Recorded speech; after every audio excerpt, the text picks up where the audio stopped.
سنگ شکن ما راه افتاد خیلی هم خوب با جریان راه اندازی تقریبا نصف حالت ستاره مثلث با نصف سافت استارتر. این سنگ شکن فکیه که یه فک ثابت داره یه فک متحرک. سنگ ها از این فیت داخلش میشن، سایز 60x60 میاد و این خوردایش اولیه اینجا انجام میشه.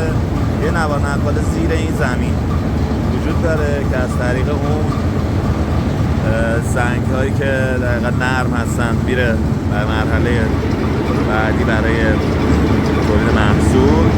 و سنگ هایی که دورش هستن طریق کانوای از بالای سوله میاد داخل این هاپر انبار میشه و نهایتا توسط یه ویبره مجدد میاد داخل این سنگ شکن مخروطی.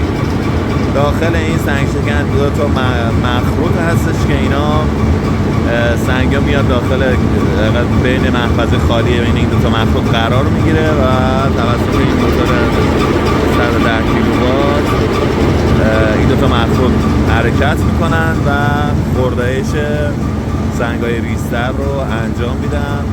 نهایتا محصول از زیر این سنگ شکن به شکل پود میره و توی سوله بعدی اونجا انبار میشه برای مراحل بعدی فراوری. ازتون ممنونم که ویدیو منو تماشا کردین. ویدیوهای بهتر و با کیفیت‌تر انشالله در آینده براتون تهیه میکنم. ازتون خواهش میکنم در صورت علاقه‌مندی این کانال رو سابسکرایب کنید و انشالله بتونیم بیشتر و بهتر در خدمتتون باشیم. متشکرم. روز خوبی داشته باشید.